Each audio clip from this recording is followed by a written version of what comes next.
নিয়মিত আয়োজন E P 30 minute স্পেশালে আপনাদের শুভেচ্ছা ও স্বাগত জানাচ্ছি। এই আয়োজনে অংশীদার হিসেবে যুক্ত আছে 30 দিনের পারিবারিক কাগজ রং বেরং ও প্রকাশের অপেক্ষায় থাকা বিশেষায়িত magazine food and Pharma and Bauri বাতাস। ইপি 30 মিনিট স্পেশালের আজকে 173তম পর্বে আমাদের অতিথি বাংলাদেশ উন্নয়ন গবেষণা প্রতিষ্ঠানের মহাপরিচালক এবং একজন অর্থনীতিবিদ professor doctor A.K.M. Enamul Haque এবং বাংলাদেশ বিদ্যুৎ উন্নয়ন বোর্ডের former chairman engineer Syed Abdul Mahid. Energy and পাওয়ারের পক্ষ থেকে আমি মোল্লা আমজাদ হোসেন আপনাদের শুভেচ্ছা ও স্বাগত জানাচ্ছি। এই অনুষ্ঠানের কারিগরি সহায়তা এবং ব্যবস্থাপনায় যুক্ত আছে এনার্জি অ্যান্ড পাওয়ারের editor digital content Aditya Hossain. সকলের জানা বিগত কয়েক বছর যাবৎ বিদ্যুৎ খাতের অনিয়ম, দুর্নীতি, অব্যবস্থাপনার বিষয়টি সরব আলোচনা হচ্ছে। বলা হচ্ছে বিগত সরকারের সময় সঠিক চাহিদা যাচাই না করেই বিনা প্রতিযোগিতায় বিশেষ করে বিশেষ আইনে একের পর এক বিদ্যুৎ কেন্দ্র স্থাপন করার কারণে এই খাত আজকে লোকসানি অবস্থায় দাঁড়িয়েছে। চলতি বাজেটে সাবসিডির পরিমাণ প্রাথমিকভাবে 40,000 কোটি টাকা বরাদ্দ করা হলে ও পরে তা আরো 22,000 কোটি টাকা সংশোধিত বাজেটে বাড়িয়ে 65,000 কোটি টাকা করা হয়েছে। কিন্তু তারপরও সংশয় আছে যে এরপরও বাংলাদেশ বিদ্যুৎ উন্নয়ন বোর্ড তার ভঙ্গুর আর্থিক অবস্থা থেকে বেরিয়ে আসতে পারবে কিনা। অন্যদিকে যদি দেখা যায় বাংলাদেশের বিদ্যুৎ খাত আমদানি নির্ভর, বিদ্যুৎ এবং জ্বালানি মিলিয়ে বিদ্যুৎ খাতের আমদানি নির্ভরতা এখন 65%, যেখানে দেশের মোট জ্বালানি আমদানি নির্ভরতা এই মুহূর্তে 55%। বলা হচ্ছে বিদ্যুৎ এবং জ্বালানি মিলিয়ে এই লোকসানের পরিমাণ অব্যাহতভাবে বাড়ছে। ফলে এই খাতকে রক্ষার জন্য সুশাসন ফিরিয়ে আনা একটা বড় চ্যালেঞ্জ। কিন্তু কিভাবে সম্ভব? অন্তর্বর্তীকালীন সরকার বা কি করণীয়? এই সার্বিক বিষয় নিয়ে কথা বলবো আজকের অতিথির সাথে। আমাদের আজকের tagline power sector restoring good governance and ensuring sustainability. EP 30 minute special সরাসরি সম্প্রচারিত হচ্ছে energy and power YouTube channel এবং ফেসবুক পেজে। একই সাথে এটি দেখা যাচ্ছে এনার্জি অ্যান্ড পাওয়ারের ওয়েবসাইট ep-bd.com। যারা যুক্ত আছেন তাদের শুভেচ্ছা ও স্বাগত জানাচ্ছি। কোনো প্রাসঙ্গিক প্রশ্ন থাকলে SMS করে আমাদের জানাতে পারেন, আমরা মাননীয় অতিথিদের কাছে নিয়ে আসবো। আমি যদিও এই অনুষ্ঠান যখন পরিকল্পনা করেছিলাম তখন থেকে একটু সরে আসছি, যার কারণে আমি যারা ইঞ্জিনিয়ার আব্দুল মাহিদ আপনাকে দিয়ে শুরু করতে চাই এবং শুরু করতে চাই বাংলাদেশ পল্লী বিদ্যুতায়ন বোর্ডের PBS এর কর্মকর্তা কর্মচারীরা যে আন্দোলন করছেন এবং এটা সরকার তাদেরকে আন্দোলন থেকে সরে এসে আলোচনার মাধ্যমে সংকট নিরসনের উদ্যোগ নিতে বলেছে। আসলে কিভাবে দেখবেন এই সমস্যাটা? সত্যি কথা বলতে কি আমার মনে হয় এই ইস্যুটা আমার মনে হয় উনি বললে ভালো হয়, কারণ উনি এইটার উপরে আরো একটু বেশি ডিটেল জানেন উনি। বাট আমি আমার কথায় এটা আসছি, বাট সবার আগে ইন জেনারেল আমি কিছু কথা বলতে চাচ্ছি, কারণ ইস্যুটা ছিল about the good governance of the power sector as a whole. তো আমি যদি ওইভাবে শুরু করি যে মানে স্পেসিফিক একটা আরবি-কে না নিয়ে আমি জেনারেল শুরু করি, পরে আস্তে আস্তে আরবি আসবে আর কি। যেমন এই যে আমরা গুড গভর্নেন্সের কথা যখনই আসে তখন প্রথমেই আসে যেমন ধরেন এই যে প্রিভিয়াস গভর্নমেন্ট কিন্তু ধরেন প্রচুর পরিমাণে ক্যাপাসিটি অ্যাডিশন করছে, এটা আপনারা জানেন যে 28,000 মেগাওয়াট তারা ক্যাপাসিটি অ্যাড করেছে। কিন্তু এই 28,000 মেগাওয়াট ক্যাপাসিটিটা কি অ্যাকচুয়ালি রিকোয়ারমেন্ট ছিল কি, এটা একটা বড় ইস্যু আর কি। এখন আমি কেন এই পয়েন্টটা দিয়ে শুরু করতে চাই, একটু পরেই আসবে, যে একটা গভর্নমেন্ট এত ক্যাপাসিটি অ্যাড করলো, সে অনেক প্রশংসার দাবিদার হওয়ার কথা, কিন্তু দেখা যাচ্ছে যে আসলে রিকোয়ারমেন্ট ছিল, মানে যদি আমরা একটা রেকর্ড দেখি যে একটা 16,500 মেগাওয়াট ম্যাক্সিমাম ডিমান্ড ছুঁয়েছিল, তো তাতে দেখা যাচ্ছে যে এটা 40% প্লাস আর কি রাফলি ক্যাপাসিটি। এর থেকে মানে আমাদের ম্যাক্সিমাম রিকোয়ারমেন্টের থেকে 40% বেশি আমাদের ক্যাপাসিটি অ্যাডিশন হয়েছে। ক্ষতি কি হয়েছে? ব্যাড গভর্নেন্সটা কি হয়েছে, যে এই যে ক্যাপাসিটি আমরা যে এতগুলো পাওয়ার ক্যাপাসিটি অ্যাড করেছি, এদেরকে তো আমরা তো ডিসপ্যাচ করতে পারছি না, মানে আমি তো কারণ আমার তো ডিমান্ড নাই। তাতে ক্ষতি হচ্ছে কি, এইসব প্রাইভেট পাওয়ার গুলা, তারা যদি একটা 200 মেগাওয়াটের প্রাইভেট পাওয়ার বা 300 মেগাওয়াটের প্রাইভেট পাওয়ার যদি সে সকালবেলা বলে যে আমি 300 মেগাওয়াট দেওয়ার জন্য তৈরি আছি, কিন্তু সে 300 মেগাওয়াট আমি তাকে দিতে পারছি না ডিসপ্যাচ, তার মানে আমি নিতে পারছি না তার কাছ থেকে 300 মেগাওয়াট, তাহলে ওকে 300 মেগাওয়াটের ক্যাপাসিটি পেমেন্ট দিতে হবে। তাহলে এই যে একটা ব্যাড মানে অবস্থার তৈরি হয়ে গেল, এবং দেখা যাচ্ছে যে শুধু এই কারণে আমরা আইপিপিতে মানে গত বছরে, গত মানে 23-24-এ নাকি 24-25 ধরেন, এটা প্রায় 10,000 কোটি টাকার উপরে আমরা আইপিপি কে পেমেন্ট করতে হয়েছে। তার মধ্যে শুধু ক্যাপাসিটি পেমেন্টের জন্য প্রায় 6,000 মেগাওয়াট এক্সট্রা পেমেন্ট করতে হয়েছে। তার মানে এইটা হলো একটা ব্যাড গভর্নেন্স, যে আমরা এই যে প্ল্যানটা ঠিক মতো করতে পারি না। প্ল্যান কিন্তু আমাদের পিএসএমপি আছে, আমরা আইএমপি এটাও একটা আছে, মানে আমাদের একটা ইন্টিগ্রেটেড এনার্জি পাওয়ারের জন্যও একটা মাস্টার প্ল্যান আমরা করেছি, এটাও, কিন্তু ওই মাস্টার প্ল্যানও ফলো করি নেই, যেহেতু একই সঙ্গে আবার একটা ওই যে স্পেশাল অ্যাক্ট করে দেওয়া হয়েছে, যেখানে কোনো ইয়েও করা হবে না, মানে টেন্ডার কিছু নাই, যেখানে আমরা আরো অনেক কি বলবো প্রাইভেট সেক্টর পাওয়ার জেনারেশন পলিসির মতন আন্তর্জাতিক মানে অ্যাকসেপ্টেবল একটা পলিসি ছিল, যে যার আওতায় আমরা 360 হরিপুর 450 মেগাওয়াট করেছি, এবং it was acclaim to be one of the best IPP of the world. তো এই মানে তার মানে আমাদের হাতে ছিল মানে পলিসি, ওই পলিসি বাদ দিয়ে আমরা একটা পলিসি নিলাম, যেটায় আমরা ওয়েভ করে দিলাম টেন্ডারিং প্রসেস, যার কারণে লোকজন সব সুবিধা পেয়ে গেল, ইন্টারেস্টেড পার্টি, যে কোনো একটা জায়গায় উইদাউট এনি ফিজিবিলিটি স্টাডি একটা পাওয়ার প্ল্যান্ট বসায় দিল, যেখানে সোর্স অফ ফুয়েলের কোনো খবর নাই, যেখানে ডিসপ্যাচের মানে পাওয়ারটা দিতে পারবে কিনা তার খবর নাই। তো এইটা হলো একটা ব্যাড গভর্নেন্সের লক্ষণ। তার মানে একটা ক্যাপাসিটি অ্যাড হয়েছে, আজও কিন্তু আমরা ওই ক্যাপাসিটি অ্যাডিশন হওয়ার কারণেই কিন্তু আমরা কিন্তু এখনো লোডশেড নাই, কিন্তু এটা এই গভর্নমেন্টের কোনো ক্রেডিট না, এটা কিন্তু ক্যাপাসিটি আছে বলেই কিন্তু আমরা এখনো পর্যন্ত জেনারেশন দিতে পারছি। তার মানে প্রাইমারি এনার্জি থাকলে আমরা দিতেই পারবো সবসময়, কোনোদিন লোডশেড হবে না এখন যে অবস্থা।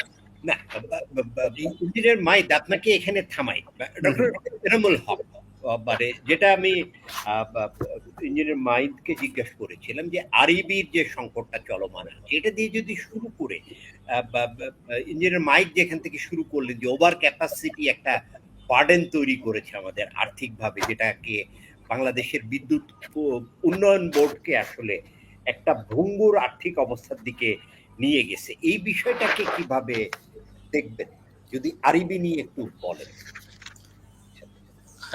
আরইবির শুরুটা যদি দেখেন খেয়াল করে, মধ্যে গ্রাম পল্লী অঞ্চলে বিদ্যুৎ পৌঁছে দেওয়া ছিল কাজ, এবং এটা বেসিক্যালি আমরা জানি যে আমেরিকান স্টাইলে করা হয়েছিল। প্রত্যেকটা সমিতি আলাদা, প্রত্যেকটা সমিতি গ্রাহকের কিছু সে থাকবে, এবং তারা বিদ্যুৎ কিনে বিদ্যুৎ বিক্রি করবে। That is how the model was done. এবং সেখানে মনে হয় প্রথমবারের মতো এক ধরনের গ্রাহকের ইনভলভমেন্ট ছিল, মানে যদি খেয়াল করেন যেটা সমিতির মধ্যে। যদিও আমার কাছে বিভিন্ন সময় কথা বলে মনে হয়েছে যে ঠিক সমিতি যেভাবে ইনভলভ হওয়ার কথা ছিল আমাদের কাছে সেটা মনে হয় নাই। আমার কাছে অ্যাটলিস্ট আমার কাছে মনে হয়েছে সভাপতি যারা ছিলেন তারা যেভাবে ইনভলভ হওয়া উচিত ছিল তারা সেভাবে ইনভলভ হন নাই, একটা ঘাটতি ছিল। বাট এখনকার যে প্রবলেমটা আপনি দেখতে পাচ্ছেন এটার রুট অনেক ভেতরে। মানে আমরা একটা হচ্ছে আপনি পিডিবি দিয়ে পুরোটাই চালান, দ্যাটস ওয়ান ওয়ে। আমি আরইবি কে পিডিবির সাবস্টিটিউট হিসেবে মনে করার কোনো কারণ দেখি না। আরইবি কে করা হয়েছিল এই কারণে অনেক টেকনিক্যাল নলেজ, বিশেষ করে এক্সপানশনের জন্য। এটা যদি সেন্ট্রালাইজ না থাকে তাহলে প্রত্যেকটা পিবিএস কে তাদের এই নলেজটাকে নিতে হবে, এবং সেই কারণে তৈরি করা হয়েছিল একটা সেন্ট্রালাইজড বডি হিসাবে। আরইবি কে তৈরি করা হয়েছিল গভর্নমেন্ট যখন এটার যেহেতু লোনের আন্ডারে, এইডের আন্ডারে ইউএসএআইডি প্রচুর পয়সা দিয়েছে এখানে তৈরি করার জন্য। ইউএস গভর্নমেন্টের সেই পয়সাটাকে তো একটার কাছে না গিয়ে আমি যদি কয়েক 50, 60, 70টা আরইবির কাছে দিই, মানে পিবিএস এর কাছে দেয় তাহলে ডিফিকাল্ট ছিল, সেজন্য একটা সেন্ট্রাল বডি করা হয়েছিল। সো আইডিয়াটা ছিল তারা এক্সপানশন করবে এবং তাদের ফান্ডামেন্টাল গোল ছিল পিবিএস গুলোকে ক্রমাগত সেলফ রিলায়েন্ট করবে। এখন ওভার টাইম আমার কাছে যেটা মনে হয়েছে যে অনেকগুলো পিবিএস সেলফ রিলায়েন্ট হয়েছে, এর সাথে পিবিএস এর সম্পর্ক খুব একটা নাই, তাদের লোকেশনে একটা সম্পর্ক আছে। যেমন ধরেন গাজীপুরে যদি পিবিএস দেখেন, যেহেতু ইন্ডাস্ট্রিয়াল জোন, এদের সারপ্লাস আছে। হবিগঞ্জ পিবিএস এর সারপ্লাস আছে। এরকম যে সমস্ত জোনে ইন্ডাস্ট্রি বেশি সেখানে তারা সারপ্লাস বা কি বলে প্রফিট বলেন সারপ্লাসে আছে। কিন্তু যে সমস্ত জায়গায় ইন্ডাস্ট্রি খুব একটা নাই সেখানে পিবিএস সারপ্লাসে নাই। সো নেক্সট লজিক্যাল স্টেপ হচ্ছে যে সারপ্লাস এবং অন্য পিবিএস এর মধ্যে ক্রস সাবসিডাইজেশন, এবং এটা রেগুলেট করার দায়িত্বটা আমি মনে করি আরবির ছিল। কিন্তু রিয়েলিস্টিক্যালি যখন দেখেন তখন দেখা যাচ্ছে, এবং আমরা যেটাতে একটু অবাক হয়েছে আমি বিভিন্ন যখন দেখেছি, সেটা হচ্ছে যে কোয়ালিটি অফ প্রোডাক্ট সাপ্লাই করা হয়েছে সেন্ট্রালি আরবি থেকে, এগুলা কোয়েশ্চনেবল। আমি এটাও পেয়েছি কয়েক জায়গায়। প্রোডাক্টের কথা বলছেন, মানে ইনফ্রাস্ট্রাকচার এক্সটেনশনের জন্য যে প্রোডাক্টগুলো দেয়। এক্স্যাক্টলি, আমি একটা এক্সাম্পল দিলে বুঝতে পারবেন। মিটার পাঠানো হয়েছে, এখন সেই মিটার লাগানো ছাড়াই ঘুরে বেড়াচ্ছে, বিপ আছে, লাইট জ্বলতেছে, কতক্ষণ পরে পরে কাউন্টিং নিচ্ছে, এটা লাগানোই হয় না।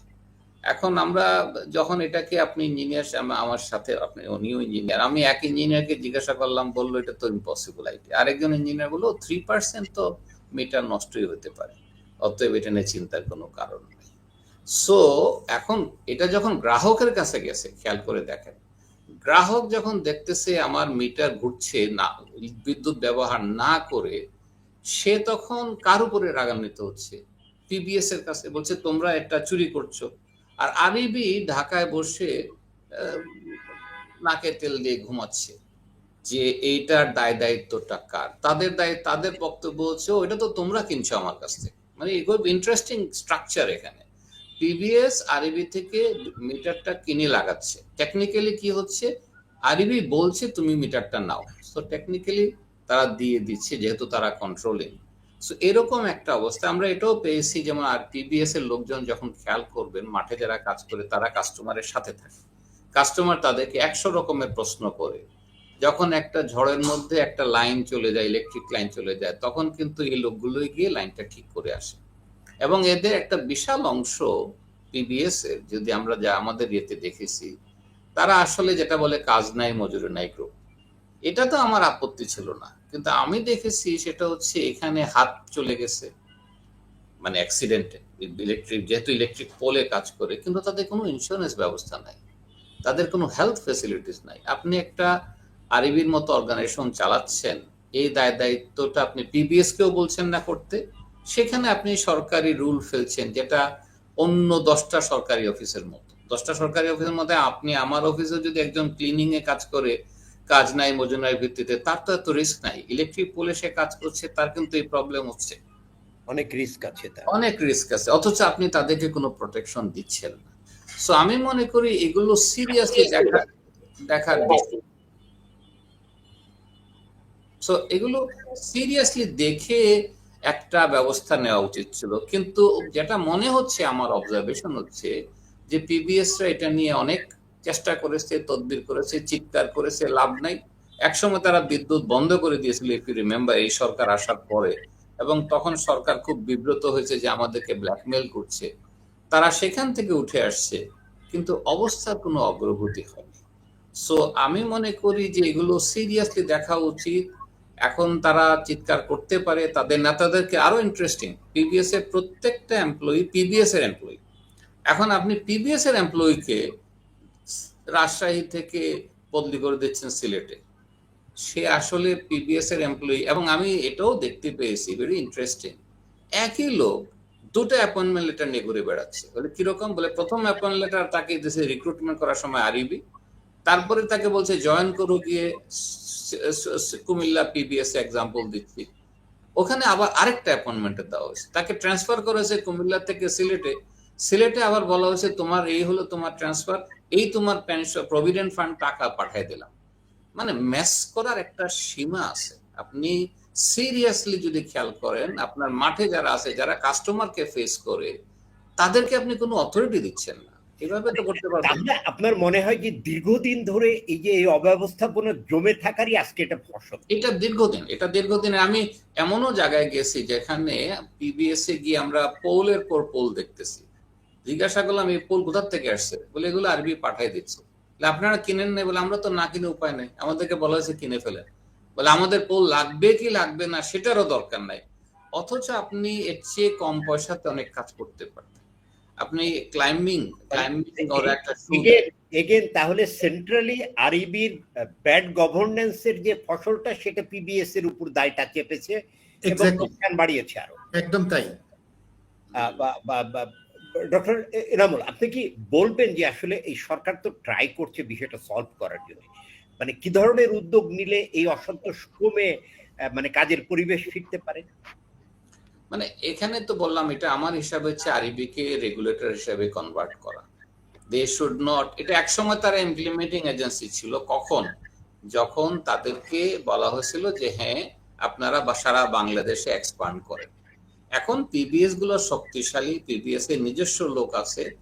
এখন আপনি বলেন যে আমি রেগুলেটর মানে হচ্ছে কাস্টমার কেয়ার যেন ঠিক থাকে। কার পক্ষে রেগুলেটর? আপনি কাস্টমারের পক্ষে রেগুলেটর।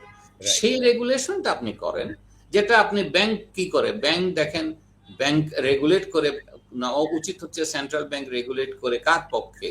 যারা ডিপোজিটার তাদের পক্ষে। আপনি দেখেন ইউজিসি রেগুলেট করে কার পক্ষে? ছাত্রদের পক্ষে, এডুকেশনের স্বার্থে। আরবি সেই কাজটা করতে পারে। সুতরাং আমি মনে করি ফান্ডামেন্টালি কি তাদের রোল বদলানো উচিত। আরবি এটাতে প্রিপেয়ার্ড না। আমরা এই অভিযোগও পেয়েছি, এক্সাম্পল দেওয়ার জন্য বুঝতে পারবেন। সেটা হচ্ছে আরবি লোনের টাকা নিয়ে আসে, বিভিন্ন দাতা সংস্থা দেয়, এটাকে আবার লোন হিসাবে দেয় পিবিএস কে, এবং সেখান থেকে ইন্টারেস্ট আর্ন করে। তার মানে আরবির ইনকামের একটা বিশাল অংশ ইন্টারেস্ট আর্নিং। আমাকে বলেন, রেগুলেটর যদি এই কাজ করে তো ব্যাংক বানানো উচিত ছিল আরবিকে। বলেন যে এটা রুরাল ইলেকট্রিফিকেশন বোর্ড না, রুরাল ইলেকট্রিফিকেশন ব্যাংক, আপনি ওটা থেকে। ধন্যবাদ প্রফেসর এনামুল, আপনাকে এখানে থামাই। ইঞ্জিনিয়ার মাইদ, আপনি শুরুতে বলেছিলেন যে একটা খুব ভালো আন্তর্জাতিক স্বীকৃত পলিসি আমাদের ইন্ডিপেন্ডেন্ট পাওয়ার প্রডিউসার পলিসি, এবং লেট 90s যখন দাতারা বিদ্যুৎ উৎপাদনে অর্থায়ন করলো না, তখন এই পলিসি দিয়ে আমরা সাকসেসফুলি জেনারেশন বাড়ালাম। কিন্তু এই একটা সফল পলিসি, এটা গালিতে পরিণত হয়ে গেছে এখন। কেন? ওই পলিসিটা গালিতে পরিণত হয়নি।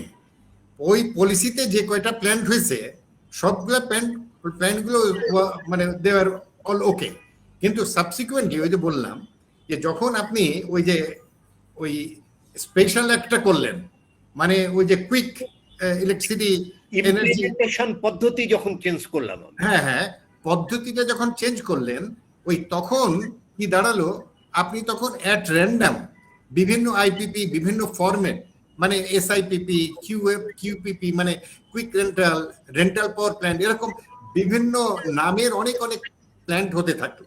তো এই প্ল্যান্টগুলোই ভার্চুয়ালি ওই যে আপনি যে কথাটা আপনাকে বললাম আর কি, যে ওই কারণেই এই প্ল্যানগুলোই আলটিমেটলি গিয়ে সরকারকে এরকম একটা পর্যায়ে ফেলে দিল আর কি।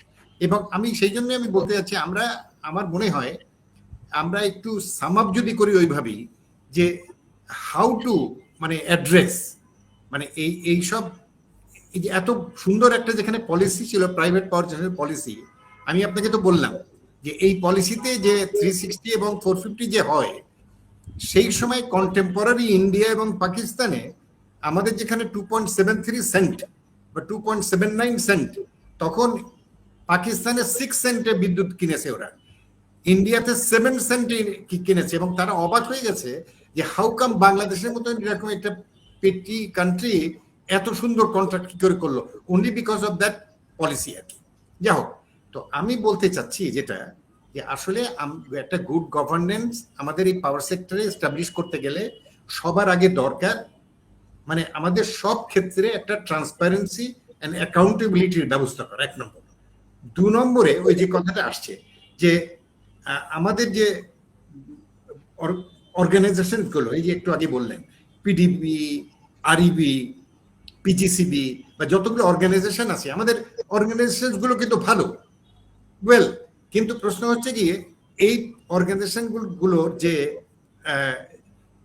যে অর্গানাইজেশন গুলো যেভাবে কাজ করছে, এইখানে কিন্তু মানে কিছু কিছু ওয়ার্কআউট করা দরকার আছে, রিভিউ করার দরকার আছে, রিড্রেস করার দরকার আছে। যেমনটা একটু আগে আমরা আরিবির ব্যাপারে শুনলাম যে আসলে দেয়ার আর 80 পল্লী বিদ্যুৎ সমিতিজ ইন দি মানে বাংলাদেশে, এবং ওরা কিন্তু কভার করছে হোল এরিয়াজ অফ বাংলাদেশ। তাহলে আরিবি কি? এখন আরিবি এদেরকে নিয়েই ব্যবহার করতেছে, এই পল্লী বিদ্যুৎ সমিতিগুলাকে ব্যবহার করেই কিন্তু তারা দেয়ার দি কিং, ভাবটা এরকম। তো আমার মনে হয় এই পল্লী বিদ্যুৎ সমিতিগুলাকে অরিজিনাল কথা ছিল দে উইল বি ইন্ডিপেন্ডেন্ট সমিতি, ওদের একটা মানে ওদের একটা বোর্ড থাকবে একদম ইন্ডিপেন্ডেন্ট, সেই বোর্ড কিন্তু will be responsible to the customers, এবং ওইখানে একজন জেনারেল ম্যানেজার ওরা এনগেজ করবে, এবং ওখানে ইলেকশন করে ওদেরকে এনগেজ করা, মানে কমপ্লিটলি কিন্তু অর্গানাইজেশনটা was a very very nice one. কিন্তু এটাকে সম্পূর্ণভাবে এই আরবি তার কুক্ষিগত করার চেষ্টা করে এই আজকে এই অবস্থায় নিয়ে আসছে। তো এটা এরকম, এটা একটা উদাহরণ। কিন্তু এরকম বিপিডিবি বলেন, পিজিসিবি বলেন, বা অন্যান্য ডেস্কো, ডিপিডিসি, ডেস্কো, এইসব যতগুলো আমাদের অর্গানাইজেশন আছে, এইগুলাকে আমার মনে হয় একটু এদেরকে রিভিউ করার দরকার আছে। এবং সেই জন্য দরকার কি কতগুলো গুড পলিসি, এবং এই যে যেসব অ্যাক্ট গুলো আছে, এই অ্যাক্টটা তো প্রথমেই রিপেল অর্ডার অলরেডি অবশ্য সরকার করে দিয়েছে, বাট ওই একটা ওই যেটা কুইক বিশেষ আইনটা, হ্যাঁ ওই 2010-এর যেটা আর কি, ওইটা ইমিডিয়েটলি রিপেল সরকার করেছে, এটা ঠিক আছে। কিন্তু সাবসিকুয়েন্টলি মানে আমাদের কিন্তু আরো ছিল, যেমন 2006-এর যে মানে প্রকিউরমেন্ট অ্যাক্টটা, ওটা কিন্তু একটা ভালো অ্যাক্ট ছিল, 2006 যেটা প্রকিউরমেন্ট, সেটাও সংশোধন করা হয়েছে, পরবর্তীতে আপডেট করা হয়েছে। সম্ভবত কোনো টেকনিক্যাল গ্লিজে পড়ে গিয়েছেন ইঞ্জিনিয়ার মাইদ সাহেব, ওনাকে ওনার জন্য আবার অপেক্ষা করি। আপনি যেটা বলছিলেন যে প্রকিউরমেন্ট একটাকেও আপগ্রেড করা হয়েছে আবার, প্রকিউরমেন্ট অ্যাক্ট যেটা 2006-এর যেটা, সেটা কথা বলছি। তো সুতরাং আপনি বলছেন যে অর্গানাইজেশন গুলো সুন্দর, কিন্তু আসলে যে পলিসি আছে, এই পলিসির দ্বারা এটা ঠিকভাবে চলছে কিনা, এটার মনিটরিংটা খুব জরুরি। জি জি, থ্যাংক ইউ। আপনার কাছে আবার আসবো ডক্টর এনামুল হক। যেটা আমরা বলছি যে বাংলাদেশ আসলে ওয়ার্ল্ড লোয়েস্ট রেটে বিদ্যুৎ কিনতে সক্ষম হয়েছিল, হরিপুর এবং মেঘনাঘাট তার প্রমাণ, এবং ইন্ডিপেন্ডেন্ট পাওয়ার প্রডিউসার পলিসি ব্যবহার করে। সম্প্রতি কেয়ারটেকার গভর্নমেন্ট সিদ্ধান্ত নিয়েছে তারা এই ইন্ডিপেন্ডেন্ট পাওয়ার পলিসিকে কাজে লাগিয়ে আর কোনো বিদ্যুৎ নিতে চায় না, মানে বিদ্যুৎ কেনার গ্যারান্টি সরকার দেবে না, তার বিকল্প হিসেবে merchant power plant policy develop করতে চেষ্টা করছে। এইটা ফসিল ফুয়েল বেসড এবং রিনিউয়েবল এনার্জি প্রজেক্ট সবগুলো আকর্ষণ করার জন্য। কিন্তু ইতিমধ্যেই ব্যাংকগুলো এবং ইনভেস্টররা তাদের অবজারভেশন দিয়েছে যে ড্রাফট যে মার্চেন্ট পাওয়ার প্ল্যান্ট পলিসি হচ্ছে, এটা আগেও করা হয়েছিল, এনার্জি রেগুলেটরি কমিশন করেছিল, কিন্তু সেটার একটি পারমিশন নিয়েছিল, তারাও কাজ করেনি। তো আপনার কি মনে হয় যে বিদ্যুৎ খাতের জন্য, বিশেষ করে ফসিল নন ফসিল, এটার জন্য মার্চেন্ট পাওয়ার পলিসি আমাদের সময়চিত উদ্যোগ, নাকি দুটাকেই রাখতে হবে? না, এখন যে পরিমাণ বিদ্যুৎ ক্যাপাসিটি আমাদের আছে, আমি এখন তাড়াহুড়া কোনো কারণ দেখি না। আমি যেটা মনে করি সেটা হচ্ছে এখন স্ট্র্যাটেজি হওয়া উচিত কোয়ালিটি, এবং কোয়ালিটি করতে গেলে এই নানা আলাদাভাবে যেটা বলছেন মার্চেন্ট পাওয়ার, এটা নানা নামে আছে। তারা যে কাজটা করে তারা তখন বলে যে আমি এই জায়গায় বিদ্যুৎ দেব, আমি ভিন্ন রেটে যাব। তার মানে আমি যদি ইন্ডাস্ট্রিয়াল জোনে বিদ্যুৎ দেই, আমি বলবো যে আমি ইন্টারাপশন করব না, আমি তোমাদের সাথে এই কোয়ালিটি কন্ট্রাক্টে যাব, এবং সেখানে তারা ভিন্ন রেটে বিদ্যুৎ দেবে। I don't think that is a bad strategy, কারণ এটা না দিলে আপনি অনেক পাওয়ার ইকোনমিক জোন আছে যেখানে পাওয়ারের গ্যারান্টি দিতে পারবেন, মানে আপনি তো সেই কারণে আমার কাছে মনে হচ্ছে যে একেবারে ফেলে দেওয়ার মতো না। আপনি যদি দেখেন ইন্ডিয়ান স্ট্র্যাটেজি গুলো, সেখানেও প্রথম দিকে সৌর বিদ্যুৎ বা সোলারে যেমন তারা রেট দিয়ে করতো, এখন আর করে না। এখন বলে তুমি অপশনে যাও, অপশনে গেলে আমি সেভাবে কিনবো। সুতরাং মনে রাখতে হবে, যখন ইনিশিয়াল স্টেজ ইনিশিয়াল স্টেজে আপনার একটা স্ট্র্যাটেজি থাকে, আর যখন আপনি ম্যাচিওর করবেন তখন আপনার স্ট্র্যাটেজি বদলাইতে হবে। এখন আমি শিওর যারা ইনভেস্টর তারা চেষ্টা করবে আগেটা ফেরত যেতে, কারণ ওটা তাদের জন্য লাভজনক, ওভারনাইট কোটিপতি হওয়ার সুবিধা আছে। কিন্তু সেটা আমি এখন দেবো কেন? আমার কাছে 28,000 মেগাওয়াট আছে, তার সাথে আমার নিউক্লিয়ার পাওয়ার আসছে। সুতরাং আমি এই মুহূর্তে এই এক্সিস্টিং পলিসিকে এক্সটেন্ড না করে বরং কম্পিটিটিভ মার্কেট পলিসি বলা উচিত যে আমি বিদ্যুৎ কিনবো, এবং আমি যখন বিদ্যুৎ কিনবো তখন সার্টেন রেটে আমি কিনবো, এবং অকশনে যাবে, অকশনে বিক্রি করবা। সুতরাং যা হওয়ার হয়ে গেছে, বাড়তি নতুন লাইবিলিটি নেওয়ার কোনো কারণ না। এখন তো বিদ্যুৎ প্ল্যান্ট যদি আমি আগের পলিসিতে যাই, তাহলে বিদ্যুৎ উৎপাদন না করেও সে চার্জ পাবে। অতএব সেই পলিসিতে থাকার কোনো কারণ আমি দেখি না। না, ধন্যবাদ আপনাকে। না, ইঞ্জিনিয়ার আমিও সেটা বলছি যে এখনো আমাদের আমি ওনার সঙ্গে একই এতে মানে একমত। এবং তবে এটাও বলবো যে উনি যে কথাটা বললেন যে আমার নিজেরই অভিজ্ঞতা আছে। আমি কিছু সময় ইউনাইটেডের সঙ্গে ছিলাম, ইউনাইটেড গ্রুপ। তো ওরা ওরা বাইরে আমরা মানে ইপিজেড গুলো নেই, মানে চিটাগং ইপিজেড এবং ঢাকা ইপিজেডে ওরা পাওয়ার প্ল্যান্ট বসিয়েছে, এবং এই চুক্তিতে যে আমি কোয়ালিটি সাপ্লাই দিব এবং আমার রেট এরকম বেশি হবে। এবং তারা শুধু তাই না, বাইরেও সাপ্লাই করেছে এবং বাইরের সঙ্গে ইন্ডিপেন্ডেন্টলি চুক্তি করেছে ইন্ডাস্ট্রির সঙ্গে যে ভাই তোমার সঙ্গে আমার এই রেট, আমি ফুল টাইম তোমাকে বিদ্যুৎ দিব, এবং আমি যদি বিদ্যুৎ মিস করি, মানে ইফ দেয়ার ইজ ইন্টারাপশন, মানে আমি কোয়ালিটি আনইন্টারাপ্টেড পাওয়ার ইনশিওর করবো। যদি ইফ আই ফেইল, আমি তোমাকে কম্পেনসেট করবো। এই চুক্তিতে করেছে এবং এটা সাকসেসফুলি হয়েছে। এবং এইটা আমার মনে হয় ওই সিস্টেমে আমরা যাব। অনেক দেশেই এটা আছে যে নো ইলেকট্রিসিটি নো পেমেন্ট, এই সিস্টেমটা মানে ক্যাপাসিটি পেমেন্ট, যে একেবারে না বিদ্যুৎ দিয়েও ক্যাপাসিটি পেমেন্ট পাওয়ার ওই সিস্টেমটা উঠিয়ে দিতে হবে। আমরা একদম ওই সিস্টেমে যাব না, এবং এটা রিনেগোশিয়েট করতে হবে। এদের সঙ্গে যেসব আইপিপি আমাদের এখানে আছে তাদের সঙ্গে আমাদের রিনেগোশিয়েট করতে হবে যে ভাই তোমাদের সঙ্গে আমরা এই রেটে যেতে চাই, যদি তোমরা থাকো তাহলে তোমাদের সঙ্গে চুক্তি কন্টিনিউ করবো, আদারওয়াইজ চুক্তি এটা পার্টিকুলার একটা দিনের মধ্যে আমরা চুক্তির শেষ করে ফেলতে হবে। তো আমার মনে হয় এইটা একটা বড় ব্যাপার। মানে এই যে প্রাইভেট ইনভেস্টমেন্ট যেগুলো হয়েছে তাদের সঙ্গে একটা জুডিশিয়াসলি হ্যান্ডেল করতে হবে এই বিষয়গুলো আর কি।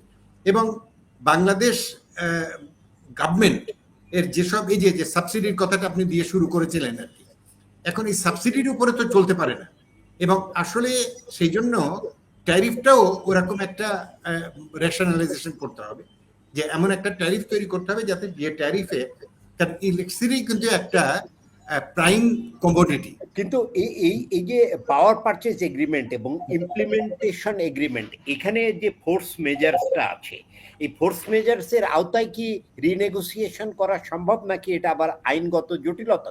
না, আমরা নেগোশিয়েট করব। সেই জন্যই তো নেগোসিয়েশনের কথা বললাম, যে আমরা এইটা তো সঙ্গে সঙ্গে আমি তো ক্যান্সেল করতে পারবো না, এটা ট্রু, কিন্তু আমরা we can negotiate with them যে দেখো ভাই তোমাদের সঙ্গে আমাদের এতদিনের একটা চুক্তি হয়েছে, একটা রিলেশনশিপ তৈরি হয়েছে, তোমাদের এত টাকা আমরা দিয়েছি, আরো এত টাকা তোমার সঙ্গে আমি তোমাকে দিতে পারি নাই, কারণ আমরা রিয়েলি পাওয়ার ডেভেলপমেন্ট বোর্ড এমন একটা পর্যায়ে অলরেডি, আপনি জানেন, আপনি নিজেই বললেন যে পাওয়ার ডেভেলপমেন্ট বোর্ড প্রায় মানে তাদের প্রফিট লসের যে আপনি যদি এটা দেখেন হিউজ পরিমাণ রয়েছে। তো কয়েকদিন পরে তো ওরা পেমেন্টই পাবে না। সেই হিসেবে রাইট, আপনি রাইটলি বলেছেন ডক্টর এনামুল হক। যেটা হচ্ছে, আপনি শ্বেতপত্র প্রণয়ন কমিটির সাথে কাজ করেছেন। বিদ্যুৎ খাতের যে অংশ সেখানে বলা হয়েছে, সেখানে ক্যাপাসিটি চার্জটাকে সমালোচনা করা হয়নি, বেসরকারি বিনিয়োগকেও সমালোচনা করা হয়নি, কিন্তু আপনারা ক্যাটাগরিক্যালি দেখিয়েছেন যে অ্যাডিশনাল ক্যাপাসিটি চার্জ দেয়া হয়েছে 15 বছরে, যে 1,15,000 কোটি টাকা ক্যাপাসিটি চার্জ দেয়া হয়েছে, তার মধ্যে প্রায় 42,000 কোটি টাকা অপ্রয়োজনীয় ক্যাপাসিটি চার্জ, মানে যেটা হচ্ছে অবিবেচকের মতন বিদ্যুৎ কেন্দ্র করা এবং তার জন্য জ্বালানির যোগান নিশ্চিত না করার কারণেই এই সমস্যাটা তৈরি হয়েছে।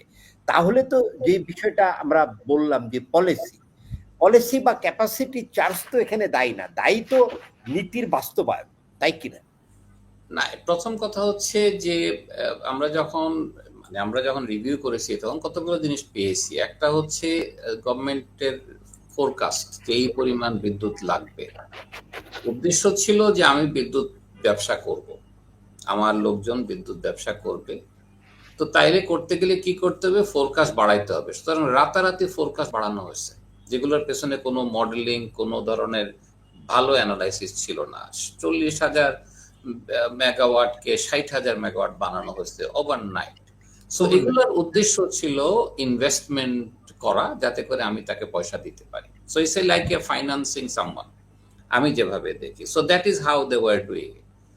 সেকেন্ড ইস্যু যেটা বললেন যে আপনি যদি যখন কুইক বিদ্যুৎ চান, এবং যখন আপনি, আমরা ইকোনমিক্সের ভাষায় বলি, আপনিও জানেন, মনোপসনি বায়ার, অর্থাৎ আপনি একা বায়ার, তখন আপনি কিছু গ্যারান্টি না দিলে ইনভেস্টমেন্ট আসবে না। সেই জন্যই ক্যাপাসিটি চার্জের কথাটা বলা হয়, কারণ সে যদি প্রডিউস করতে চায় আর আপনি যদি বলেন আমার এখন দরকার নাই, তাহলে তার বিজনেসটা 100% বসে যাবে। সেই কারণে এই রুলগুলো শুরুতে থাকে, এবং শুরুতে থাকে, I do not disagree with it. কিন্তু আমি দরকার নাই, আপনি যেটা এখানেও আলোচনায় আসলো, সেটা হচ্ছে আমার 28,000 মেগাওয়াট ক্যাপাসিটি আমি ডিস্ট্রিবিউটই করতে পারি না 14,000 থেকে 15,000-এর উপরে, তো আমি এই পরিমাণ অ্যাক্সেস ক্যাপাসিটি কেন তৈরি করলাম? এই প্রশ্নগুলো ছিল অপচয়ের মূলে। বাট আপনি সেকেন্ড ইস্যু যেটা বললেন যে মার্চেন্ট বিয়েতে করা, সেটা আরেকটা জিনিস। তো মাথায় রাখতে হবে, প্রথম দিকে কিছুটা নিজেদের বিজনেস গোছানোর জন্য, ইনভেস্টমেন্ট দেওয়ার জন্য, অথবা ইনভেস্টররা গভর্নমেন্টের সাথে কোনোভাবে একটা স্ট্র্যাটেজিতে আসার জন্য বলছে যে তুমি দেখো, তোমাকে দেখাই দিচ্ছি ওভারনাইট তোমার লাগবে। আমি সেই কারণে আমরা মনে করি সেটা অপচয় ছিল, এবং অপচয় সেইটা ডেফিনেটলি। কিন্তু এর সাথে আরো অনেকগুলো rule, even BRC, if I remember well, বিআরসির এক চেয়ারম্যান কিন্তু আপত্তি করেছিলেন কয়েকটা রিনিউয়ালে, কুইক রেন্টাল, তাকে সরে যেতে হয়েছে। সুতরাং আমরা we should recognise the fact that এটা শুধু পলিসি লেভেলের না, এগুলোর পেছনে পিওর করাপশন ছিল। না হলে BRC chairman, if I remember again, উনি যখন বললেন যে এটা এভাবে রিনিউ করা ঠিক হবে না, তখন কিন্তু ওনাকে সরাই ফেলছে গভর্নমেন্ট। সো ইস্যুস গুলো নানাভাবে, আমি ঠিক একেবারে বলবো যে সব পলিসির দোষ তাও বলবো না, কিন্তু স্ট্র্যাটেজি গুলো ওয়াজ নট কারেক্ট। প্রথম দিকেরটা আমি বলবো যে বিদ্যুতের দাম বাড়িয়ে সাপ্লাই অ্যাট্রাক্ট করার জন্য যে strategy was not bad. Quick রেন্টালকে আমি খারাপ বলবো না, কিন্তু ইনফিনিট ডে কুইক রেন্টাল, যে এটা খালি রিনিউ করতে থাকবো, I think that was wrong. So we should recognize the good side and as well as some of the issues that led to significant corruption in the country. Engineer mind, আপনারা তো 95 থেকে 95 সাল থেকে power system master plan করে সেটার অনুসারে কাজ করতে শুরু করলেন, এবং আমরা তখন দেখেছি, কেবল আমরা এনার্জি পাওয়ার সেক্টরে রিপোর্টিং শুরু করলাম। আপনারা এই পলিসিটাকে রিলিজিয়াসলি নিয়েছেন, এনার্জি সাপ্লাই ইনশিওর করেছেন, ট্রান্সমিশন ইনশিওর করেছেন, দেন পাওয়ার জেনারেশনে ইনভেস্টমেন্টে গিয়েছেন। এই পলিসি তো নিয়মিত চালু ছিল, কিন্তু না, কেউ এটা ফলো করে না, বললাম না, ওই যে পলিসি ফলো না করার প্রবণতাটা তৈরি হলো। এই যে যে কথাটা এসে গেল যে আমরা তো মানে যে স্টাডিটা করা হলো, এই যে 40,000 মেগাওয়াট, 60,000 মেগাওয়াট, যে জাস্ট টেবিলের উপরে বসেই ঠিকঠাক করা হলো। রিভিউ 90,000 মেগাওয়াটও বলা হয়েছিল চাহিদা। হ্যাঁ, তো এই জিনিসগুলা কোনোটাই ইয়ে ছিল না, মানে ফিজিবিলিটি রিপোর্ট বা স্টাডি ভিত্তিক, মানে প্রপার স্টাডি ভিত্তিক ছিল না। তো আমার কথা হচ্ছে সেটা তো অবশ্যই একটা বিরাট বড় ফ্ল ছিল, মানে প্রিভিয়াস গভর্নমেন্টের। যে উদ্দেশ্যটা কি ছিল সেটাও মোটামুটি আলাপ আলোচনা হয়েছে যে এই কারণে। আমি মনে করি যে আগামী দিনগুলোতে আমাদের এই বিষয়গুলোতে আরো বেশি কেয়ারফুল হতে হবে, ভেরি ভেরি কেয়ারফুল হতে হবে। যে যেমন প্ল্যান্ট, ওইগুলোই আমাদেরকে সিলেকশন করতে হবে যেগুলোই আমরা, এখন তো প্রশ্নই না, এখন তো মানে প্রাইমারি এনার্জি নাই দেশে, অথচ নেচার আমাদের পাওয়ার প্ল্যান্ট, যে অনেকগুলো পাওয়ার প্ল্যান্ট আমাদের আছে এখানে, যেগুলোতে আমাদের we cannot ensure the primary energy. আসলে পাওয়ার প্ল্যান্ট গুলো তো is nothing but a black box. আপনি যদি প্রাইমারি এনার্জি না দেন, ইলেকট্রিসিটি পাবেন। তো সেই হিসাবে আমি এই জায়গাটাতে আপনার কাছ থেকে আরেকটা বিষয় যুক্ত করতে চাই, যে দুনিয়ার শুধু এখন পরিবর্তিত বিশ্ব প্রেক্ষাপটে এনার্জি ট্রানজিশন একটা গুরুত্বপূর্ণ বিষয়। যেটাকে এনার্জি, বিবেচনায় রেখে বাংলাদেশ নবায়নযোগ্য জ্বালানির জি প্রমোশন জি জি জি, হ্যাঁ, করেছিল। যেমন গ্রিড টাই সোলার এবং উইন্ড মিলিয়ে আমাদের এখন পর্যন্ত গ্রিডে কানেক্টেড আছে 12,000 12,000 মেগাওয়াট। না, আরো 1200। হ্যাঁ 1200, আরো 37টি এলওআই বিশেষ আইনে নির্ধারণ করা হয়েছিল এবং অন্তর্বর্তীকালীন সরকার এসে যেহেতু বিশেষ আইন থেকে সরে এসেছে এই এলওআই গুলো বাতিল করেছে, করে 52টা প্রকল্প নিয়ে দরপত্র আহ্বান করা হয়েছে, কিন্তু এখানে ইমপ্লিমেন্টেশন এগ্রিমেন্ট না থাকার কারণে ব্যাংকগুলো অর্থায়নে আগ্রহ দেখাচ্ছে না, যার কারণে কাঙ্ক্ষিত সাড়াও পাওয়া যায়নি। কিন্তু আমাদের একটা টার্গেট আছে 30-এর মধ্যে 4 থেকে 5,000 নবায়নযোগ্য জ্বালানি তৈরি করা, কারণ আমাদের ট্রানজিশনকে দ্রুত করতে। তাহলে কি আপনার মনে হয় যে এই ঢালাওভাবে নবায়নযোগ্য জ্বালানির এই এলওআই গুলো বাতিল না করে এটা রিনেগোসিয়েশন করলে? আমিও তাই মনে করি যে রিনিউয়েবল এনার্জিকে বাদ দেওয়ার কোনো জাস্টিফিকেশন নাই বর্তমান প্রেক্ষিতে। পৃথিবীর সব দেশই রিনিউয়েবল এনার্জির উপরেই তারা maximum they are working on it. আর যেখানে ফসিল ফুয়েলের এরকম একটা ক্রাইসিসের মধ্যে আমরা আছি, সেই অবস্থায় রিনিউয়েবল এনার্জিতে আমাদের যেতেই হবে ইন এনি কেস। এবং যার জন্য আমাদের শ্রেডা যে একটা আমাদের ওই যে কথাটা বললাম যে আমাদের অর্গানাইজেশন গুলোও আমাদের খুব পুয়ার, তো সেটাকে ওইভাবে তৈরি করতে হবে যাতে করে তারা এমন ভাবে প্রত্যেকটা মানে ডকুমেন্টেশনস গুলো তৈরি করে যাতে করে তার মধ্যে ট্রান্সপারেন্সিও আসে, but at the same time মানে এই কোশ্চেন গুলো কনফিউশন যেন না তৈরি হয়, একটা ট্রান্সপারেন্সি আসে, একটা অ্যাকাউন্টেবিলিটি তৈরি হয়। তো শ্রেডাকে একটা ওরকম একটা অর্গানাইজেশন সরকার বানিয়েছে, ওকে শ্রেডা, বাট শ্রেডা ওই ঢালনাই তলনায় নিধিরাম সর্দারের মতো ওরকম একটা কিছু হলো একদম really they will have to mean business, এবং সেই sense they will have to work. এবং আন্তর্জাতিকভাবে রিনিউয়েবল এনার্জি তো আমি তো মনে করি এছাড়া কোনো অল্টারনেটিভ নাই। এবং সত্যি কথা বলতে কি রিনিউয়েবল এনার্জি শুধু এক খালি কন্ট্রাক্ট না, আমাদের will have to think of solar cell কিভাবে তৈরি করা যায়। আমাদের এখানে অনেক ফ্যাক্টরিজ তৈরি করতে হবে, অনেক আমাদের এখানে অনেকগুলো আমরা বহু মানে কি বলে ওটাকে এক্সপোর্ট প্রসেসিং জোন বলছি, বা জোন বিভিন্ন কি বলবো ইকোনমিক জোন তৈরি হচ্ছে এখানে। ওরা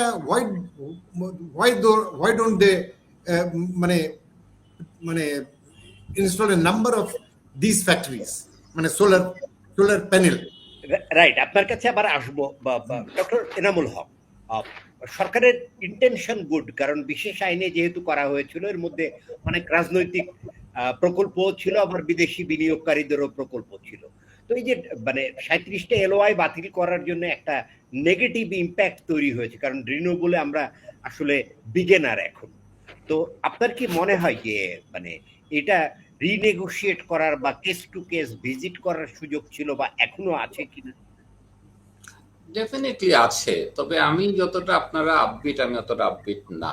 এই কারণে বললাম যে খোদ আমেরিকাই 20% রিনিউয়েবল এনার্জি দিতে গিয়ে হিমশিম খাচ্ছে। সো রিনিউয়েবল এনার্জির ফিউচারটাকে যত ব্রাইটলি আমরা পোট্রে করি অতটা এখনো না, হয়তো আরো 20 বছর পরে 30 বছর পরে হবে।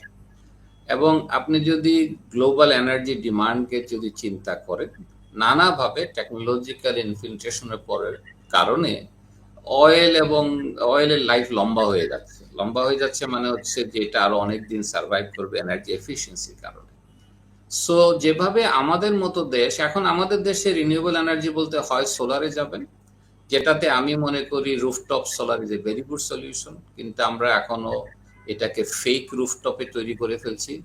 এটাও রিমেম্বার, এটা হাউজিং স্ট্রাকচার থেকে আমরা করতে গেছিলাম, বাসার ছাদে এখন ফেক সোলার প্যানেল পাওয়া যাবে। আমরা এটাকে রাইটলি তৈরি করতে পারি নাই, নাম্বার 1। নাম্বার 2, আমরা নেট মিটারিংটাকেও বোঝাতে পারি নাই। এখন রুফটপ সোলারের আমি পক্ষে, আমি মনে করি that is a very good strategy, কিন্তু ল্যান্ড বেস সোলারের আমি পক্ষে না। আমার এগ্রিকালচারাল ল্যান্ড, আদার ল্যান্ড নষ্ট হবে এবং is becoming an issue globally, এবং বাংলাদেশেও হবে। আমাদের উইন্ড এনার্জি যদি খেয়াল করেন, কুতুবদিয়াতে আপনি নিশ্চয়ই গিয়েছেন, শোখানে উইন্ড এনার্জি কাজ করে না। আমাদের উইন ফানেল যেটাকে বলে, যেটার মাধ্যমে কন্টিনিউয়াস কক্সবাজারে 60 মেগাওয়াট যেটা, সেটা মোটামুটি কমার্শিয়ালি সাকসেসফুল, গত প্রায় 1 বছর চলছে এটা। কাজ অধিকাংশই কাজ করছে না, এই জন্য আমি বললাম, আমি নিজে গেছি, আমার কাছে ভিডিও আছে, একটাও ঘুরছে না। তার মানে আপনাদের বুঝতে হবে, যারা বলছে successful, I have doubts about it. আমার কাছে ভিডিও আছে যেগুলোতে চলে না। কারণ হচ্ছে আপনি আসলে যে ফানেলটা, ইনফ্যাক্ট আপনি ভালো করে খেয়াল করেন, কুতুবদিয়াতে যে ফানেলটা আছে এয়ার ফানেল, কক্সবাজারে সেটাও নাই। অতএব এটা চান্স নাই। তো আপনি কেন এটা দিকে যাচ্ছেন? একটা রাস্তা, আরো কিছু পয়সা দেশ থেকে পাচার করা, কারণ আপনি এগুলো ইম্পোর্ট করবেন, একটা ওভার ইনভয়েসিং করবেন। সো এগুলোর অন্যান্য সাইড আছে। সুতরাং আমি একমত, সরকারের সাথে এগুলো বন্ধ করে রিথিঙ্ক করা উচিত, এবং এভাবেও চিন্তা করা উচিত যে আপনি আসলে ইকোনমির জন্য বেস্ট কি হবে। একটা গ্রোয়িং ইকোনমিতে energy demand is growing at a very high rate. একটা সহজ এক্সাম্পল দিই, যদি আপনি 6, 7, 8% ইকোনমিক গ্রোথে থাকেন, তাহলে এনার্জি ডিমান্ড যেভাবে গ্রো করবে, সেখানে যদি আপনি এনার্জি কস্ট বাড়িয়ে দেন, তাহলে যে কোনো কস্টিং এর প্রফিটেবিলিটির ফর্মুলা হচ্ছে অন্য একটা সাইডে কস্ট কমাইতে হবে। আপনি দেখেন এগ্রিকালচারের কস্ট বাড়াইতে গিয়ে আমরা নানাভাবে কস্ট বাড়াচ্ছি, আমি মনে মনে বলি, ফলাফল কি হচ্ছে? এগ্রিকালচার লেবারের ওয়েজ কমে যাচ্ছে, এবং সেখানে এখন লেবার পাওয়া যাচ্ছে না। সো ইস্যুস গুলোকে ইকোনমিক ইস্যু চিন্তা করে আমি মনে করি it's not an energies issue, it's more of N economic issue. আমরা উইন এনার্জির চেয়ে বেটার এনার্জি ছিল ওয়েভ এনার্জি, আমাদের টাইডাল এনার্জি। আপনি টাইড আসছে 6 ফিট উঠানামা করে, এটাকে ব্যবহার করে এনার্জি ইউজ করা যায়। এখন ওয়েস্টার্ন ওয়ার্ল্ডে এই এনার্জিটা কম, কারণ নর্দার্ন হেমিসফিয়ারে, বিশেষ করে মানে নর্দার্ন জোনে 23 ডিগ্রির উপরে যখন যাবেন, তখন আপনি এই পরিমাণ টাইট পাবেন না। সুতরাং ওয়েস্টার্ন ওয়ার্ল্ডে এটার পপুলারিটি কম। ওইগুলোতে আমাদের আসা উচিত, কারণ এখানে আমার ন্যাচারাল টাইড আছে প্রতি বছর, প্রতিদিনে 6 ফিট 6 ফিট, 6 ফিট উঠে 6 ফিট নামে। সুতরাং we should rethink about this. আমি রিনিউয়েবলে অত আপবিট না, বিশেষ করে সোলারটা আমি ভেরি হ্যাপি ইফ দিস রুফটপে চলে যায়, তাহলে ল্যান্ড নষ্ট হবে না, কারণ আমাদের land scarce country, 170 million people, we have to be very careful about it. এবং আমি কক্সবাজারে টেকনাফে সোলার দেখে আসছি, এগ্রিকালচার ল্যান্ডের উপরে সোলার। অন্য দেশে চাইনিজরা কি করছে, সোলারের পিলার গুলোকে একটু উপরে রাখছে এই কারণে নিচে যেন গরু চড়াইতে পারে। আমাদের এখানে গরু চড়ানোর ব্যবস্থা রাখে নাই, আপনি পুরো জায়গাটাকে ব্লক করে দিচ্ছেন। আপনি রাইটলি মূল্যায়ন করেছেন, যেটা রুফটপের কথা বলেছেন, ইন্ডাস্ট্রিয়াল রুফটপ থেকে ইতোমধ্যে সাফল্য এসেছে, এবং সোলার ইরিগেশন, যেখানে আমরা প্রায় 5 million ton of diesel replace করতে পারি একটা নিলে, এখানে আসতে পারে। আমি একদম শেষ জায়গায় আসছি, ইঞ্জিনিয়ার মাইজ, আপনি যদি একটু বলেন যে আসলে এই আমাদের সমস্যা জমতে জমতে অতি উচ্চ বিলাস এবং দ্রুত বিস্তার করতে গিয়ে, বা পলিটিক্যাল মাইলেজ নিতে গিয়ে, অথবা দুর্নীতি করতে গিয়ে বিদ্যুৎ এবং জ্বালানি খাতকে একটা সংকটের মধ্যে ফেলে দিয়েছি। কিন্তু আমাদের মানে আমরা মধ্য আয়ের দেশে, উচ্চ আয়ের দেশে যেতে চাই, যার কারণে অর্থনীতির চাকা ঘোরাতে গেলে তো জ্বালানি লাগবে, এবং এটা প্রতিযোগিতামূলক দামে লাগবে। তো গুড গভর্নেন্স দিয়ে এখান থেকে বেরিয়ে এসে এই জ্বালানি সরবরাহ নিশ্চিত করার ব্যবস্থা কি, বিদ্যুৎ জ্বালানি সরবরাহ নিশ্চিত করা। একটা বিষয়ে আমি সবসময় চিন্তা করি যে আমাদের অর্গানাইজেশন গুলো যারা এই পাওয়ার হ্যান্ডেল করতেছে, অর্গানাইজেশন গুলাকে আরো এফিশিয়েন্ট হতে হবে। এই যে এখানে যেসব যাদেরকে দিয়ে আমরা এটা ম্যানিং করেছি, they must be very efficient.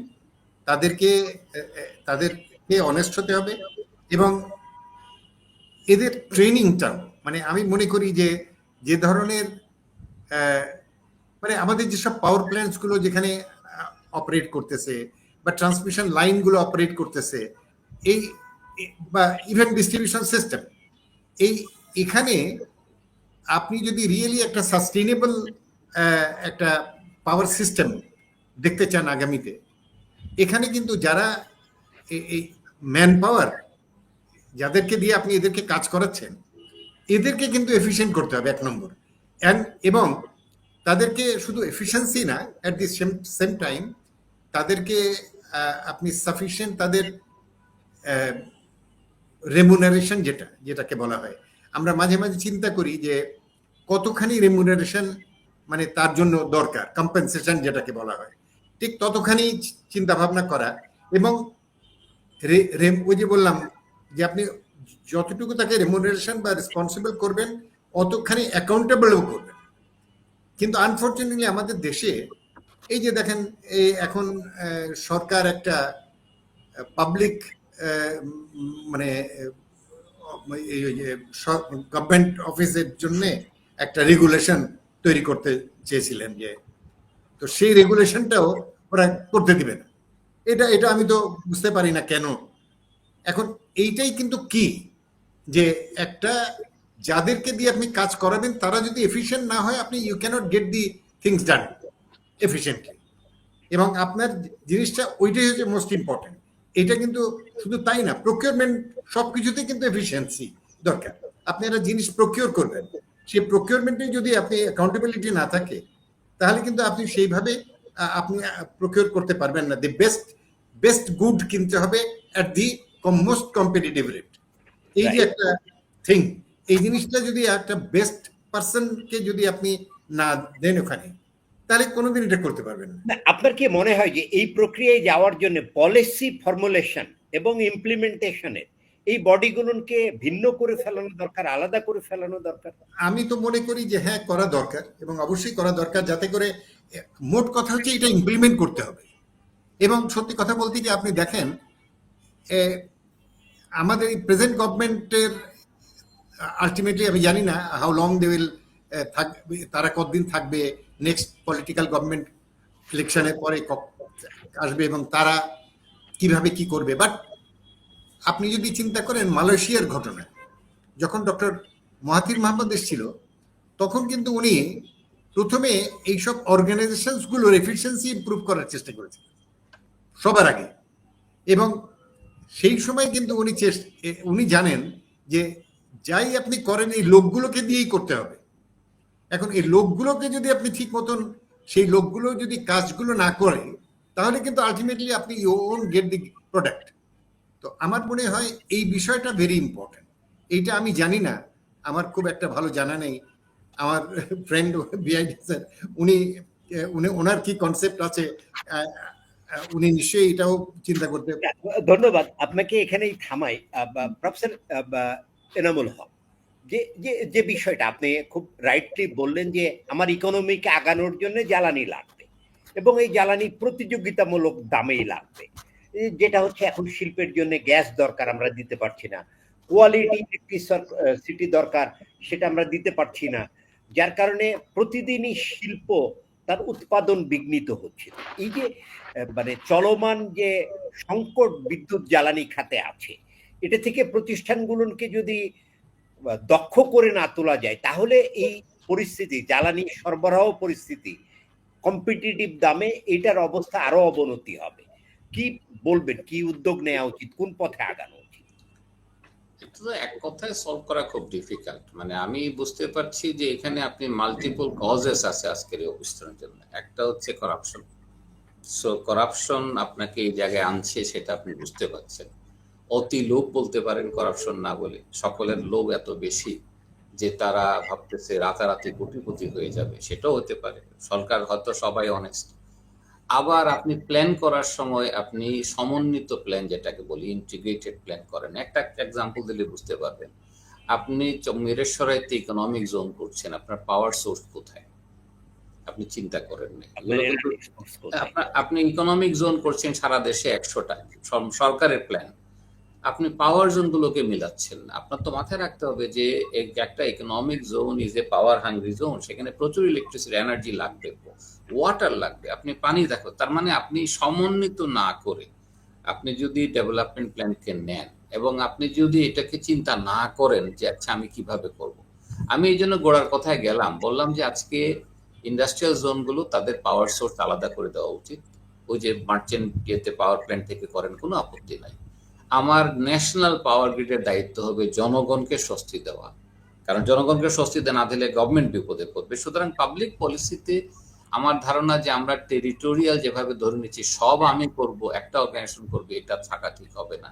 Distribute করেন, কম্পিটিশন তৈরি করেন, এয়ার এফিসিয়েন্সি ওর এফিসিয়েন্সিতে তুলনা করেন, ইভেন আমাদের দেখেন অনেকগুলো ডিস্ট্রিবিউশন কোম্পানির মধ্যে কম্পিটিশন আছে, ঢাকাতে ডিপিডিসি ডেস্কোর সাথে কম্পিটিশন আছে। আপনি এই কম্পিটিটিভ বিহেভিয়ারটা তুলনা করেন, তখন দেখবেন সবাই বলবে আমি এই কারণে, আমি কনজিউমার হিসাবে আমি বাধ্য একজনের কাছ থেকে পাওয়ার নিতে, তার পাওয়ার যদি একই কোয়ালিটি না হয় আমি আরেকজনের কাছ থেকে নেব। সো এই ফ্লেক্সিবিলিটিটা তৈরি করা, বিশেষ করে ইন্ডাস্ট্রিয়াল জোনে যদি না করেন, ইকোনমির তো গ্রোথ হবে না। আমার নেক্সট ফেজে আমি কি চাই? আমার নেক্সট ফেজে আমি চাই এগ্রিকালচার থেকে মানুষজন উঠে ইন্ডাস্ট্রিয়াল ম্যানুফ্যাকচারিং সেক্টরে যাক। তো করতে গেলে আপনাকে তো ম্যানুফ্যাকচারিং সেক্টরের জন্য যে রসদ, পানি, বিদ্যুৎ, গ্যাস, এই তিনটা আপনাকে দিতে হবে। আর আমি একটার প্ল্যান করলাম, বাকি দুটোর প্ল্যান করলাম না, কোনো কাজে লাগবে না। So we have to be, আমি এই জন্য বলি ইন্টিগ্রেটেড প্ল্যান। আমাদের Mirsharai is a very big economic zone, অথচ আমরা প্ল্যান করি নাই। এরকম আরো জোন আমি নাম বললাম না, যেগুলোতে আমার দেখা যেগুলো প্ল্যানিং ঠিক হয় নাই। আমি ইভেন রেল লাইন রাখি নাই একটা ইকোনমিক জোনের সাথে, আমি তার সাথে নৌ পরিবহন রাখি নাই, পোর্টের সাথে কানেক্টিভিটি রাখি নাই। আপনি শুধু ট্রাক দিয়ে সারা ইকোনমিক জোন চালাবেন, এটা তো ইম্পসিবল আইডিয়া। ইকোনমিক জোনের সাথে অন্যান্য ট্রান্সপোর্টেশন নেটওয়ার্কে কানেক্টিভিটি দরকার।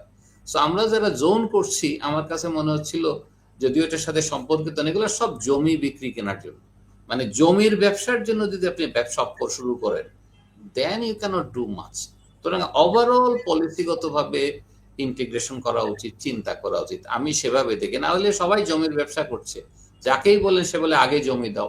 1 একর জমি লাগলে 3 একর জমি চাইয়া বসে। একদম একটা ল্যান্ড স্কেয়ার্স কান্ট্রিতে we have to be very careful. না, ধন্যবাদ ডক্টর এনামুল হক, ধন্যবাদ ইঞ্জিনিয়ার সৈয়দ আব্দুল মাহিদ, আপনাদের সুচিন্তিত মতামতের জন্য। শুধু দর্শক শ্রোতা, আসলে এই সংকট একদিনে তৈরি হয়নি, তৈরি হয়েছে দীর্ঘদিনে। বেরোনোর পথও খুব সহজ না, কিন্তু বিষয়টা হচ্ছে বাংলাদেশ এনার্জি হাংরি কান্ট্রি, আমাদের নিজস্ব জ্বালানি সম্পদও খুব বেশি নয়। আমরা আসলে আবেগী হয়ে অনেক সিদ্ধান্ত নিয়েছি, পরিবেশের কারণে আমাদের নিজস্ব বিপুল কয়লা মজুদ থাকলেও তা উত্তোলন করিনি। এখন আমরা কয়লা আমদানি করে বিদ্যুৎ উৎপাদন করছি।